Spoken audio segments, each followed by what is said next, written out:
akan menjelaskan materi yang keempat, yaitu bioteknologi dan terapinya. Jadi apa sih itu bioteknologi dan terapinya? Jadi, bioteknologi adalah penerapan prinsip-prinsip biologi dan rekayasa dalam memanfaatkan organisme hidup atau sistem biologis untuk menghasilkan produk atau layanan yang berguna, khususnya dalam bidang medis dan farmasi. Selanjutnya ada definisi bioteknologi.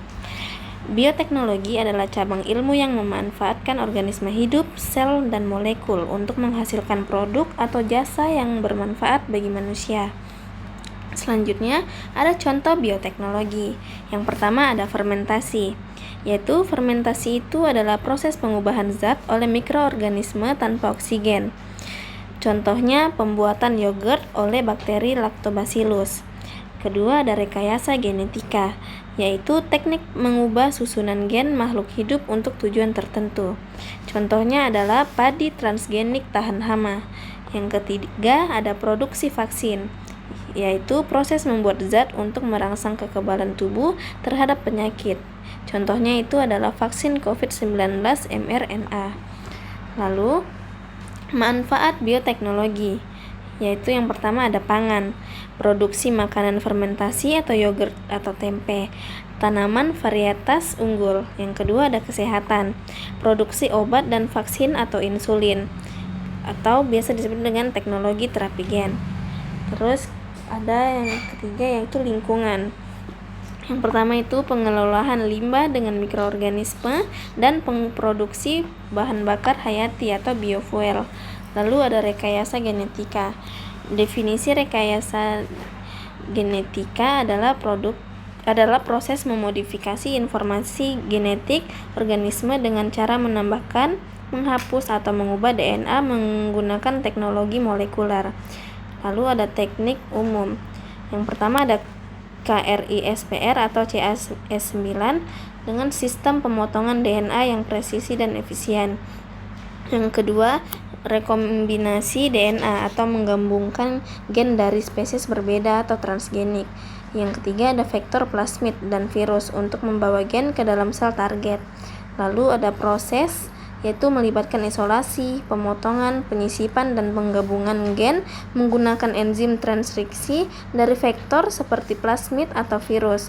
Lalu ada tujuan, menghasilkan organisme transgenik, memperbaiki gen yang rusak, dan memproduksi protein terapeutik secara massal. Lalu ada contoh, produksi insulin rekombinan hormon, yaitu pertumbuhan dan antibodi monoklonan. Lalu ada terapi gen. Terapi gen adalah metode pengobatan dengan mentransfer gen fungsional ke dalam sel pasien untuk menggantikan atau memperbaiki gen yang abnormal penyebab penyakit. Lalu ada jenis dan metode terapi gen. Yang pertama ada somatic gen terapi, yaitu transfer gen ke sel somatik, tidak diwariskan ke keturunan. Lalu ada germline gen terapi, yaitu transfer gen ke sel reproduksi atau bisa dapat diwariskan. Lalu ada metode transfer. Yang pertama itu adalah in vivo atau gen langsung disuntikkan ke dalam tubuh pasien. Yang kedua itu adalah ex vivo atau biasa disebut dengan sel pasien diambil, dimodifikasi di laboratorium lalu dikembalikan ke tubuh. Selanjutnya itu ada terapi gen, digunakan untuk penyakit genetik, kanker, dan beberapa penyakit degeneratif. Keberhasilan terapi tergantung pada efektivitas transfer dan ekspresi gen fungsional.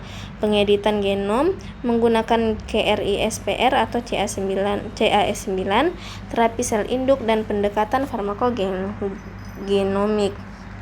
Lalu ada aplikasi farmasi dalam bioteknologi. Bioteknologi farmasi adalah penggunaan sistem biologis untuk menghasilkan obat, vaksin, dan terapi biologis.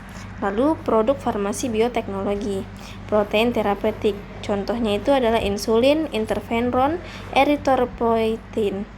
Lalu ada vaksin rekombinan, contohnya itu ada vaksin hepatitis B atau HPV, antibodi monoklonal, contohnya itu trastuzumab untuk kanker payudara.